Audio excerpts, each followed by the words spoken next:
मुंबई, एक शहर जो कभी नहीं सोता। रात अपने राज छुपाती है, अपने डर छुपाती है। इन ऊंची बिल्डिंगों और भरी सड़कों के बीच एक अनदेखी दुनिया है। एक दुनिया जहां परछाइयां नाचती हैं और फुसफुसाहट गूंजती है। यही हमारी कहानी हमें ले जाती है। रात उमस भरी थी। हवा में एक अलग सी घबराहट थी। स्ट्रीट लाइटें टिमटिमा रही थीं। सुनसान सड़कों पर एक अजीब सी रोशनी पड़ रही थी। एक अकेली टैक्सी अंधेरे में तेजी से जा रही थी, उसकी हेडलाइट्स अंधेरे को चीरती हुई। ये मुंबई था, एक शहर जो कभी नहीं सोता।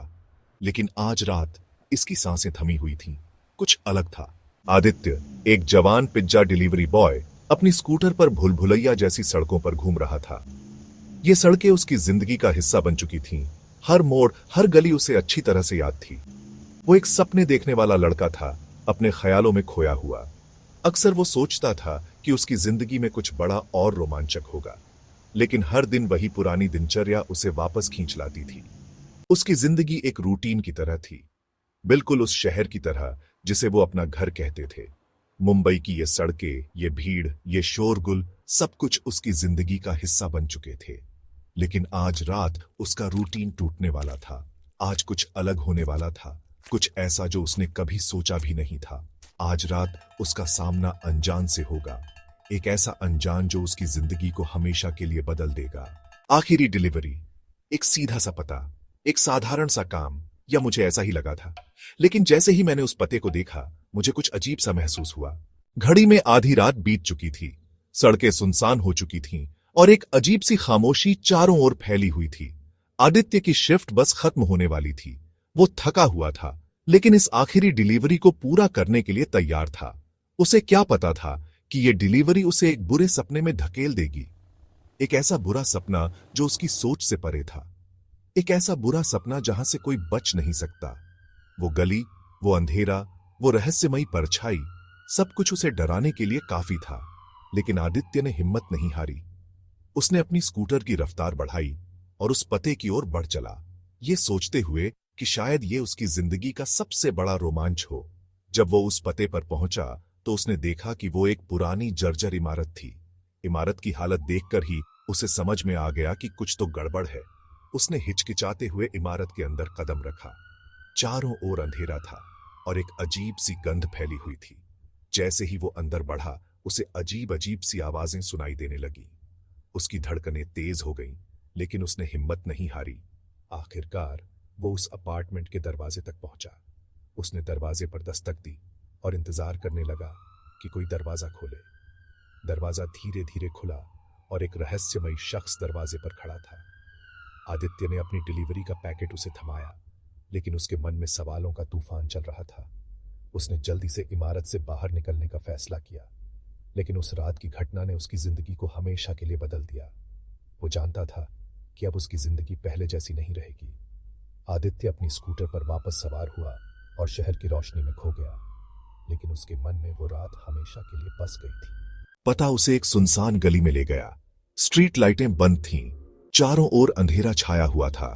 हवा में एक अजीब सी खामोशी थी, एक शहर की खामोशी जो अपनी सांसें रोककर बैठा था। आदित्य की रीढ़ की हड्डी में एक सिहरन दौड़ गई। ये जगह कितनी भयानक लग रही है। उसने अपनी स्कूटर खड़ी की। इंजन बंद हो गया। खामोशी और गहरी हो गई। उसने फिर से पता चेक किया। ये एक पुरानी जीर्ण शीर्ण इमारत थी। इसकी खिड़कियां अंधेरी थीं, जैसे खाली आंखें उसे घूर रही हों। उसने एक गहरी सांस ली और परछाइयों में कदम रखा। एक बूढ़ी औरत ने उसके दस्तक देने पर दरवाजा खोला।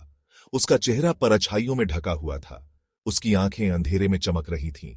उसने सफेद साड़ी पहनी हुई थी। उसकी कलाई पर सोने की एक चूड़ी थी।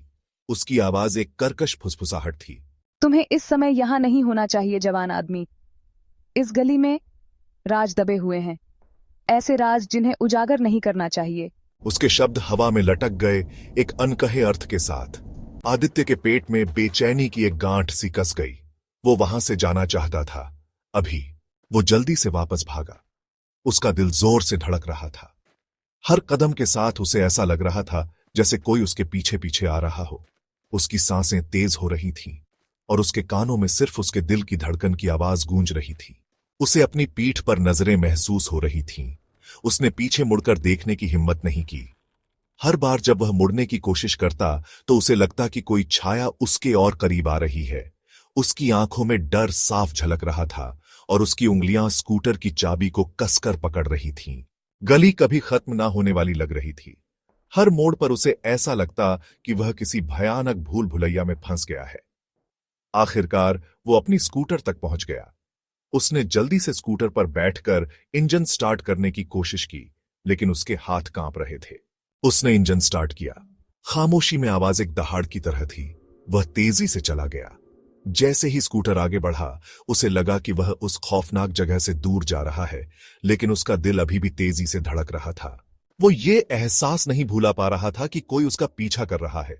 हर बार जब वह पीछे मुड़कर देखता तो उसे सिर्फ अंधेरा ही दिखाई देता, लेकिन उस अंधेरे में भी उसे ऐसा लगता कि कोई छिपा हुआ है, उसकी हर हरकत पर नजर रख रहा है।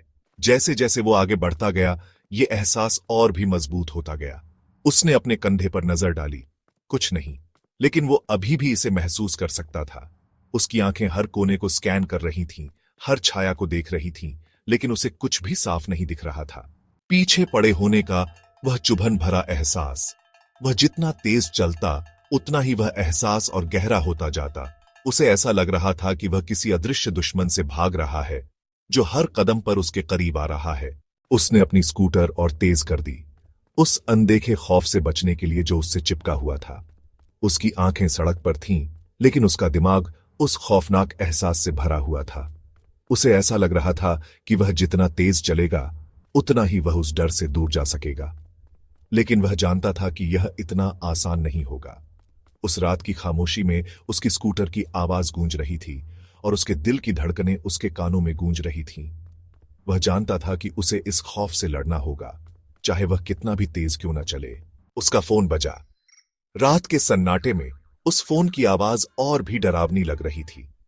वो लगभग डर के मारे उछल पड़ा। एक अनजान नंबर था। उसकी उंगलियां कांप रही थीं, लेकिन उसने फोन उठाने का फैसला किया। हेलो, उसकी आवाज में घबराहट साफ झलक रही थी। एक कर्कश आवाज फुसफुसाई, जैसे किसी ने बहुत दूर से बात की हो। तुम कुछ भूल गए? आवाज में एक अजीब सी ठंडक थी। वो घूमा। एक सफेद साड़ी, सोने की एक चमक। उसकी आंखें चौंधिया गईं।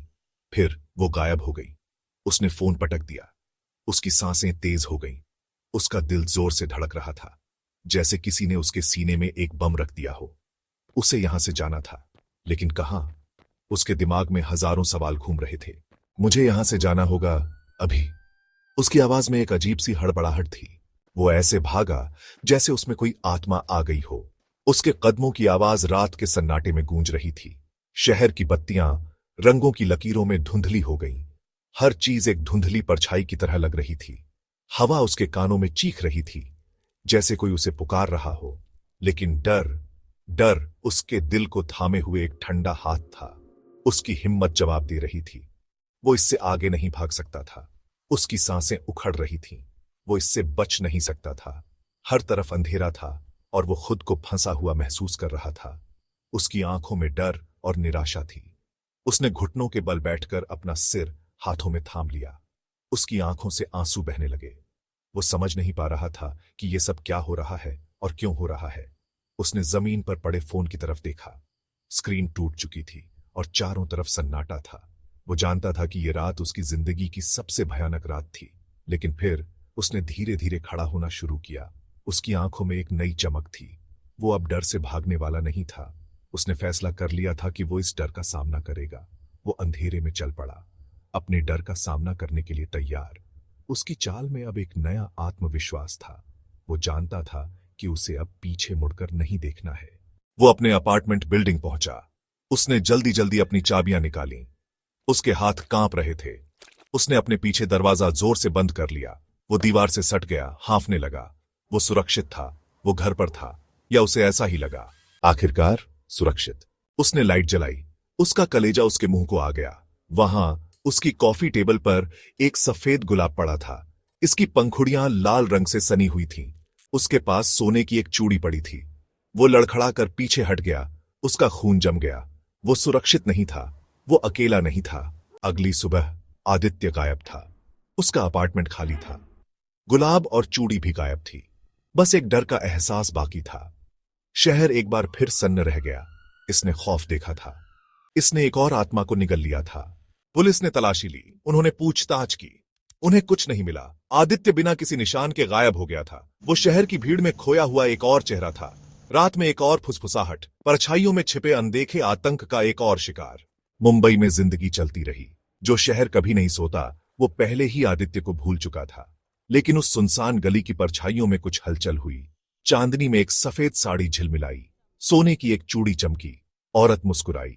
ये एक ऐसी मुस्कान थी जिसने और बुरे सपने दिखाने का वादा किया था, और शिकार, अनदेखा आतंक जिंदा था।